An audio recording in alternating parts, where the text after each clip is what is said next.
નર્મદા જિલ્લાના ગરુડેશ્વર તાલુકામાં આવેલ ચાપડ ગામ એ સ્ટેચ્યુ ઓફ યુનિટીથી માત્ર 10 થી 15 કિલોમીટરના અંતરે આવેલ છે।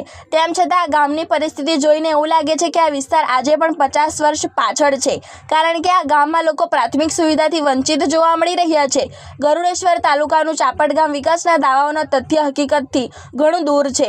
આ ગામમાં વીજળી, પીવાનું પાણી તથા આરોગ્ય જેવી પ્રાથમિક સુવિધાઓ જ જોવા મળતી નથી, તેમજ ગામમાં બાળકો ભણતરથી પણ વંચિત જોવા મળી રહ્યા છે। 18 થી 19 વર્ષની દીકરીઓ એકડો પણ ભણેલ નથી, કારણ કે ભણતર માટે કોઈ સ્કૂલ કે ભણવાની વ્યવસ્થા નથી। બાળકોના જન્મ પ્રમાણપત્ર અને જાતિ પ્રમાણપત્ર ન મળવાને કારણે તેઓની ભણતરની શક્યતા પણ નષ્ટ થઈ જાય છે। વધુમાં પ્રસૂતા મહિલાઓને ડિલિવરી માટે પણ 15 કિલોમીટર સુધી જંગલમાં પગપાળા લઈ જવું પડે છે। યોગ્ય મેડિકલ કે આરોગ્ય સેવા ન હોવાને કારણે ઘણી મહિલાઓ ડિલિવરી બાદ થોડા દિવસોમાં મોતને પણ ભેટે છે। તેમજ આદિવાસી લોકો દ્વારા ઘર બાંધવા કે જમીન પર કોઈ કામ કરાવવા માટે ફોરેસ્ટ વિભાગના અધિકારીઓ દ્વારા 1,30,000 થી 1,40,000 સુધીની ઉઘરાણી કરવામાં આવે છે। નરેગા યોજના હેઠળ કામ કરેલા ગ્રામજનોને 40,000 રૂપિયાથી 50,000નું વળતર આજ દિન સુધી આપવામાં આવેલ નથી। ગામમાં પ્રવેશ કરવા માટે યોગ્ય માર્ગ નથી, ત્યારે રસ્તા જેવી પ્રાથમિક સુવિધાના અભાવને કારણે લોકોએ ભારે હાલાકી વેઠવી પડી રહી છે। ગામના સરપંચ દ્વારા પણ લોકો માટે કોઈ વ્યવસ્થા ઊભી કરવામાં આવેલ નથી। ઘણીવાર પરિસ્થિતિથી કંટાળીને ગામવાસીઓ આત્મહત્યા કરવા માટે પણ મજબૂર બને છે, ત્યારે અહીં આઝાદીના આટલા વર્ષો બાદ પણ આ ગામનો કોઈપણ પ્રકારનો વિકાસ નથી થયો તેવું જણાઈ રહ્યું છે। જો કે અહીં વહીવટી તંત્રના અધિકારીઓની કામગીરી શંકા ઉપજાવે તેવી જોવા મળી રહી છે, કારણ કે ગામના લોકોએ દયનીય પરિસ્થિતિમાં જીવન ગુજારવા માટે મજબૂર બન્યા છે। ત્યારે આખરે આમાં જવાબદાર કોને ઠરાવવા? વહીવટી તંત્રના અધિકારીઓને કે ચૂંટાયેલા પ્રતિનિધિઓને, કે જેઓ ગામના લોકોના પ્રશ્નોનું નિરાકરણ કરવા માટે કે પ્રશ્નને સાંભળવા માટે પણ તસદી નથી લેતા? ત્યારે આ સમગ્ર મામલે સ્થાનિક આગેવાને શું કહ્યું તે જોઈએ। જય આદિવાસી જય જોહાર। હું સુજીત વસાવા, સામાજિક કાર્યકર્તા।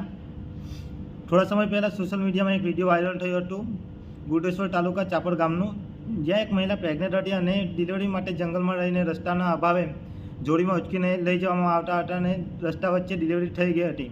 ત્યારબાદ તેના લોકોએ સ્થાનિક આશા વર્કરને જણાવ્યું, તો આશા વર્કર દ્વારા ધાક ધમકી ધમકાવવામાં આવે છે કે અમને 1800 રૂપિયા પગાર આપે છે અને અહીંયા નોંધાવવાનું તમારે જઈ જવું હોય તો અહીં એવું કહે છે। અને તે વિડીયો વાયરલ થયા બાદ અમે ત્યાંના લોકોની મુલાકાત લીધી। હું અને મારા યુવા સાથી મિત્રો ઘણા બધા સામાજિક કાર્યકર હતા। તેના લોકો જોડે મુલાકાત થઈ ત્યારબાદ અમને ત્યાંથી સમસ્યા જાણવા મળી કે ત્યાં ગામમાં નથી પીવાના પાણીની સુવિધા નથી, કોઈ સ્કૂલ નથી, કોઈ આંગણવાડી હજુ પણ। અને તેના લોકોએ ઘણી વખત આપણા તેના નાંદોદના ધારાસભ્ય દર્શનાબેન દેશમુખ MLAને જાણ કરી, અરજીઓ આપી, આવેદન આપ્યા, પણ આજ સુધી કોઈ નિરાકરણ આવ્યું નથી। તો મારે એમને પણ કહેવું છે કે તમે સ્ટેચ્યુ ઓફ યુનિટી પર જઈને સાંસદ હોય કે MP હોય કે MLA હોય, ઘણા બધા સ્ટેટમેન્ટો આપો છો કે સ્ટેચ્યુ ઓફ યુનિટી બનવાથી આજુબાજુના ગામોનો ઘણો બધો વિકાસ અને ડેવલપમેન્ટ થયું છે, પણ ત્યાંથી 10 થી 15 કિલોમીટરે ગામ આવ્યું છે અને ગામની કોઈ 108ની સુવિધા નથી, કોઈ સ્કૂલની સુવિધા નથી, કોઈ આંગણવાડીની સુવિધા નથી। અને તમે આ સ્ટેટમેન્ટો આપો છો કે આટલી બધી સુવિધા થઈ ગઈ છે।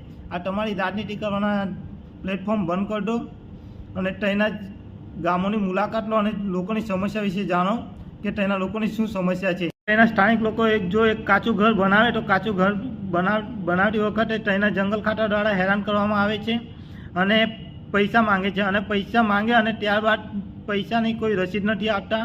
જય આદિવાસી જય જોહાર।